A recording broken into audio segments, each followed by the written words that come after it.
Dignitaries and yeah, my pranams to you all, namaskars to you all. When we talk about Ganga, in entire our country, the problem is with the rivers.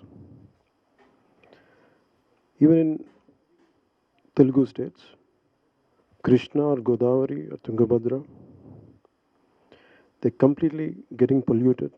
A lot of industrial pollution is being left into the rivers, and recharging of rivers are not there. The domestic pollution and the industrial pollution, and the successive governments are not able to do anything. And the ecological imbalance in our country is very rapidly getting destroyed. In fact, me forming a political party, for a great reason is somewhere a political party should stand for ecological balance.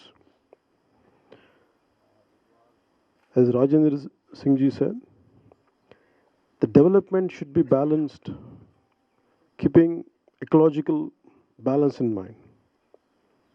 But the problem in our country is we try to ape West, but India is deeply embedded in our cultural heritage.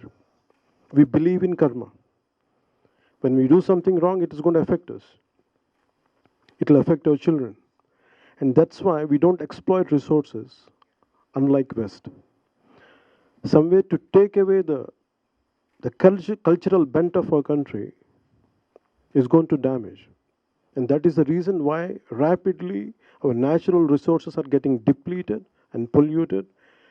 And to give you an example, in one of our cities called Vizag, in another 10 years, there's going to be a big trouble for water, shortage of water. Already there is a great shortage, and there's not going to be any water left.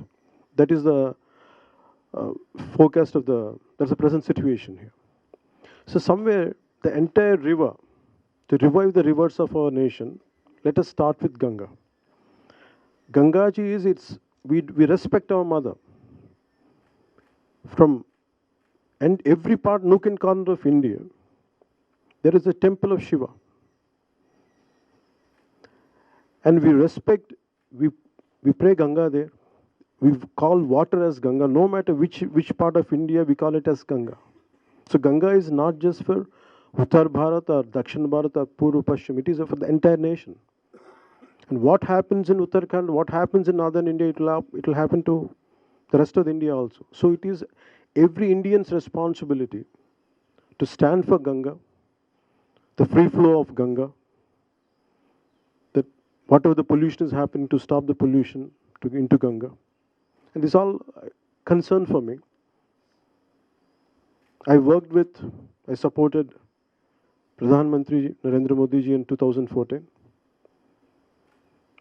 I worked along with him.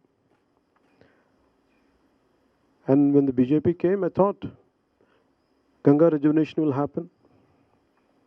When Professor G.D. Agarwal was doing fasting for the revival of Ganga, free flow of Ganga,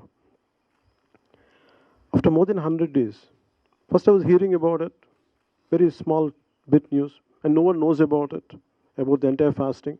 Only individuals like me who are a bit keen for environment, we get together, we used to get the information. But I thought the current government is completely pro Ganga, and somehow it didn't happen when he was fasting, and something his demands are not being met.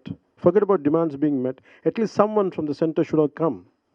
And I thought they would lift him, they would request him, and they would concede, they would agree to his demands, or at least they would have a dialogue. That's what I had thought. When he passed away, when the sacrifice happened, that really deeply touched me. That awakened my sense of responsibility as an Indian. I felt bad. No one could respond in our country for such a immense sacrifice. And I could not be there on that particular day. But though after a year later, on his Punyatithi, to be here, to take forward his demand, whatever he stood for, it is every Indian's responsibility. And whatever, there are eminent people here. Swamiji is here.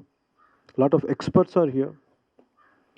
And there are so many ashrams are here. But Matru Sadan is very special, something which stood for Ganga. There are Swamijis who